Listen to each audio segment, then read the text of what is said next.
SEG5 family, we are back with King Zoe, laid back. Yo, all the way. Do you speak Creole? Piquito. Piquito, and he doesn't speak Creole. Doesn't speak Creole, Nah. but your father is obviously Haitian. But this Papa is Zoe. the story about that is crazy. Because when I was little, when I was 3, I was sent to Cleveland to live with my grandparents, who was on my mom's side. So from 3 to probably like 12, I stayed with them. You know. How was that like? What, in Cleveland? Grandparents or with my raising you? grandparents? I don't Please know. tell me you were It was great grandson. I don't know. I mean, I can't say I was great, but you know, I didn't get caught. Put it like that. Okay. So it's like I was good because I never really got caught. Look at me so, with that. Oh, okay, but I mean that works. you know, but like, so they had their headaches with me, but I never really got caught. Okay. So I never really brought any of my troubles really to the house. Wait, do you have kids? I do have a son named Matthias. Ooh. It's my boy. How old is he? He's 5. Oh, okay. You have time. Yeah, he's. Because you know how they always say, you know. No, I didn't have him young. I had him when I had him. No, not in that sense. Oh. They always say whatever you give. Oh yeah, whatever, you get back. you're gonna Oh, get trust back. me, I'm feeling all that. I'm feeling Already? already. No, you're not feeling that. He crazy. He crazy. But I love him to death, man. He has this thing about he just loves to run around and he like hit his head and crush himself. He just hurts himself all the time, and I'd be like, why do you do this? And he just says, I'm happy. And I'm like, all right, you know, how do you argue with that? You just be like, all right, do your thing then. Just stop hurting yourself, you know. But you put him in football? Well, he says he wants to play basketball. He said he don't want to play football. But I want to put him in football just to see where his heart at. You know, like an opportunity. Just to see it. Just to, Has he been in your radio station with you yet? Man, he's there every day. He's part owner of the station. Nice. So it's like the station is owned by me, him, and my father. Nice. So it's like this is not like, so I really ain't hustling for me. I'm hustling for my son. Rightfully Because so. you know, I mean, he's the one that's gonna be able to enjoy it while we working, and he's the one that's gonna have to take it over while I retire. So did you go to your dad and say, I want you to join? Yes. I was in Afghanistan, and like, cause me and my dad, we really wasn't cool at first. Then, you know, cause he was mad I went to the Navy. Because he's like, man, how you gonna go to the Navy? I had a scholarship for football, but I didn't care about none of that. So, Rewind. So you opted to not go to college with the football scholarship? No, I went to college. Okay. I got kicked out of college. Okay. And then after I got kicked out of college. What you get kicked out of college? Well, fighting, and I just didn't go to class. Okay. So, and then, you know, I got kicked out of college, and then I was just out doing my own little thing or whatever. And then one day my cousin asked me to ride with him somewhere, and it would happen to be a Navy recruiter's office. And I said no, and I wound up going in, and the dude asked me a question that changed my life. And he asked me, where you see yourself at 5 years from now?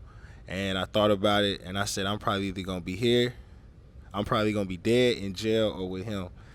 And I was like, if these are my choices, tell me everything. Get me out of here, take me somewhere else, see me what we're going to do. And like I said, it saved me from a lot. So, nice. You know, but it put me in a lot.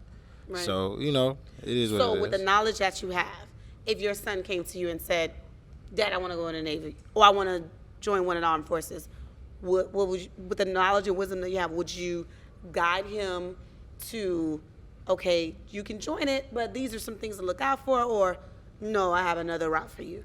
I would probably ask him what he wants to do. I would ask him what's his plan. Gotcha. And if you ain't got no plan, he don't really have no direction, and you're a grown man, go ahead, because you ain't got nothing else better to do. Go pick up a trade. Go learn something. Because, you know, everybody is not good with books. Right. Everybody can't go to college and sit in a class. Some people learn hands-on. And if you go to the military, don't get me wrong, I'm not advocating that you go. Right, but if you're not doing nothing and you have nothing going on with your life and you just kind of just here existing, go 4 years, get a trade for free. They'll pay for you to go to college, and then you dip out. And it's crazy. I just read an article like the other day. It was about there are too many people that have bachelor's degrees and not enough people that have trades. Yeah, like so now they're advocating for trades. They want people to go get a trade because there's not it's offset with the balance. Because everybody really wants to be the boss and keep forgetting how important the janitor is. Oh, of course. Or how important the person who makes the floors or course. builds the Of streets. course. People forget how important they are. Like, those people are just as important as the person who's calling the shots, because without them, none of this works. None of this happens. So it's like, I feel like it's a lot of people that want to be chiefs and nobody really want to be Indians. Right. You know what I mean? Listen, I'm digging everything about how your mind works as far as coming up with a plan and sticking to it, because there's a lot of scatterbrains out here. Like, it's very difficult to find your lane and stick in your own lane, especially when it's so much easier to just ride with someone else who already have the plan set for you. Right, right. So it's very important that I love the message that you're sending not only to your son, but other people out there who, you know, may not have that route and may not have the motivation to do it. Yeah, because, I mean, every day you don't have the motivation. Sometimes it's hard. Like, I'm not going to sit here and act like every day is easy. Right. It's days you can ask anybody on my team. I won't answer none of their calls because I'm just like, I just ain't in the mood today. You know what I'm saying? Because it's like, it's hard. So it's just like, you're going to be as good as your support system. That's right. It's all about the people that surround you. So where can we contact you for more information? You can hit me up at K1NG _ ZOBSG on Instagram, King Zoe. You can go Google K1NG ZOE. Go download the K1NG radio app. Go check out our website. If you want to book me, hit up JATL305. If you're trying to book an interview at the station, hit us up. Submit to K1NGradio@gmail.com. And I love you, mama. Listen, and that's how you give your information. That's what I'm talking about, boss. Everything. Yeah, everything off You the guys top. show him love. He's family. Thanks for saying this is the first time he's been here. Definitely show him love. He's definitely fam. Thank you for your time. Appreciate you. We'll be back.